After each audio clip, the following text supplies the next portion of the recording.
Welcome, everyone. We've never done this before, but it's the state championships. So we're doing a post-game breakdown of Franklin's 35-34 loss, a heartbreaking loss to Canadian in the Class 3A Division II state championships. I'm Alex Miller. I'm back here at home in College Station, but Abigail Ochoa, our high school writer, she is at Yeah. AT&T Stadium right now. And Abigail, oh my gosh, what an incredible game, but a heartbreaking loss for the Franklin Lions. Yes, yeah. I mean, we've talked about Franklin all season. They've been a really great team. We can't say enough good things about them. And it was really hard to see them go down like this, especially with 28 seconds left in the fourth quarter. We kind of mentioned that it could be a fourth quarter game, and it sure was. I mean, it was a wild state game, way to end the season.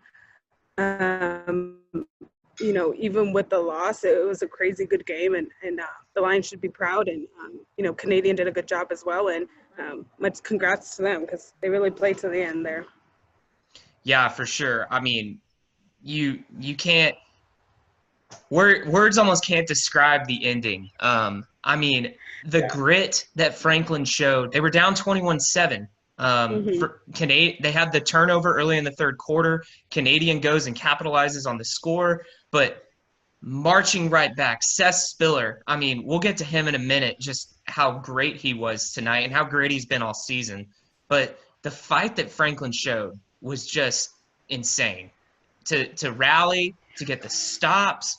You talk about the halfback pass to go ahead, but the guy that I feel for is Seth Shamblin, because he misses the extra point, and when he missed that extra point, in the back of your head you're just thinking, uh-oh, That's that's it. not good. That's not good. And then on the kickoff, he kind of plants his foot weird, and it's a very short kick that gave Canadian really good field position. And then, what do you know? 2 plays later, Yeah. touchdown Wildcats. It was Um, it was such a shock too. I mean, Chamberlain has been so consistent all season. I don't even look at his extra point kicks half the time because I know they're going in.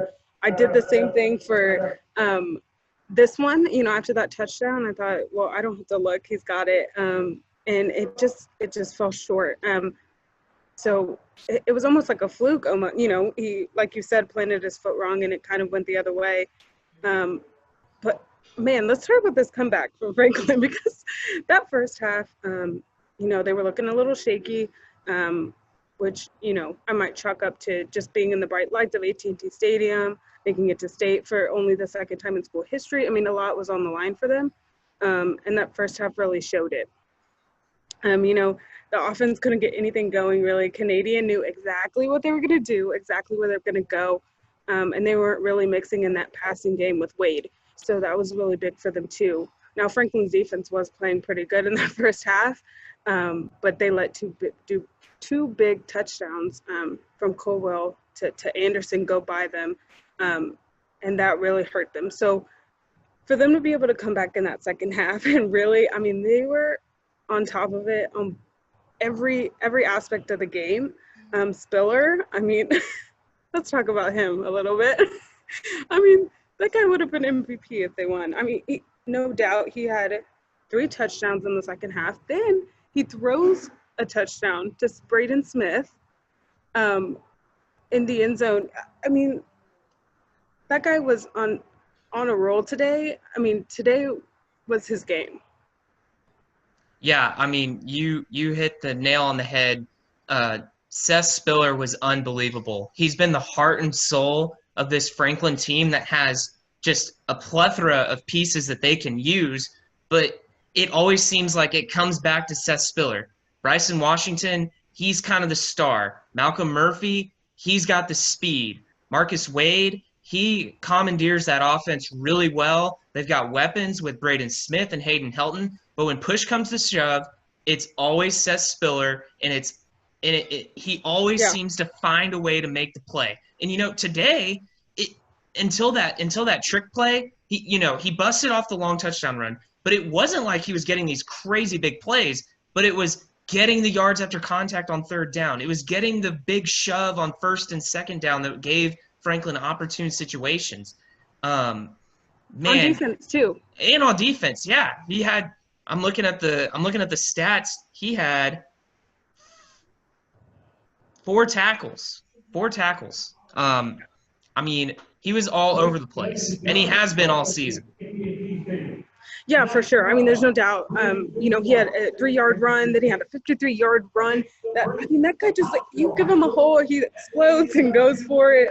And then of course that touchdown pass to Smith. But yeah, I mean, really Franklin was really firing on all cylinders tonight. They should be proud of everything that they've done.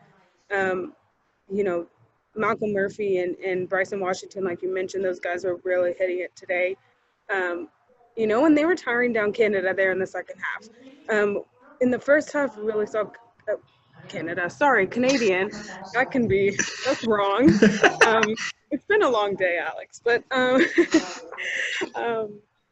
anyway, so Canada in that first half looked really strong and really solid. And I think when Franklin came out in that second half, really started to throw more, really started to try new things. Both sides of the ball. Canadian got worn down a little bit. We saw that, Franklin was able to score, I don't know how many touchdowns in the second half, but quite a bit. I would say maybe 4, maybe, yeah, 4 in the second half alone. So they were really wearing them down. They were really wearing them down in that second half. And it really came down to those last 28 seconds where they couldn't really stop. Colwell and Josh, Canadians quarterback, is really good. And it stopped after a little bit there. But all he needed was 8 seconds, I guess, however long that touchdown was, to Cochran. That final go-ahead game-winning.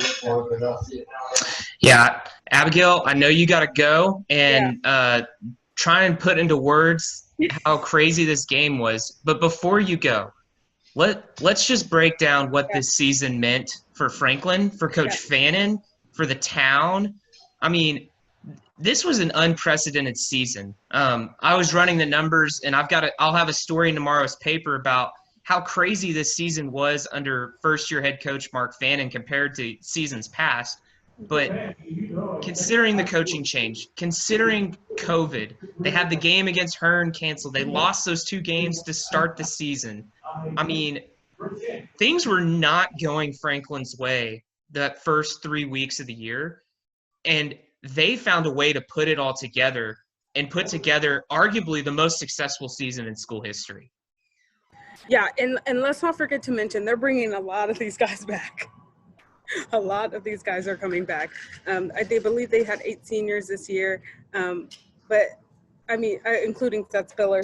But a lot of these guys are coming back, and that looks really good for this Franklin team, who not only made it to state this only the second time in school history this year, but also having Fannin as a first-year head coach. I mean, that's a big feat, especially taking over from Mike Hendricks and taking over the squad this year. So that's really good, really good news for Franklin. And Fannin even said it in the press conference after the game. That gives them a lot of confidence going into next year. And I really think, Alex, if they could have another shot of being here, we might be here again next year at AT&T, but for Franklin. But man, what a heck of a season for them. They made that 164 miles. Gosh, I'm really just not good at math or geography. But yeah, they made that 164 miles to Arlington, like they said they were going to in the preseason when I talked to them, in August, and they did it. So I think for that they should be proud enough, and they played a heck of a game today. For sure. Franklin, they had to settle for silver today, but they are poised to return for gold next year, and I will not be surprised if they're making that 164-mile journey back to Arlington next season. So, Abigail, any final thoughts before we wrap it up? No, I mean, I think we said about as much as we can say about Franklin. I mean, they played a really good game today. It really just came down to those last few seconds, and I know that's always hard, but they should be hanging their heads up really high. It was a good Canadian team. To lose against an opponent like that, I think is amazing. Just for them to go ahead and take that lead late and really push Canadian, who's been really freezing all season, to push them to the brink almost and kind of force them to do something late.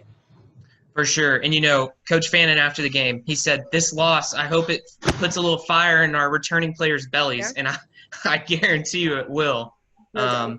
So the future is bright over in Franklin. And tip of the cap to Coach Fannin and his squad. Tip of the cap to Canadian. What a way to respond and find a way to win a state championship.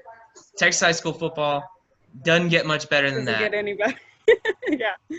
Well, Abigail, we're going to let you run so you can finish your story. For our listeners out there, please be sure to check theeagle.com, follow us on Brazos Sports, and for all of our game coverage from today's state championship. And we'll see you soon.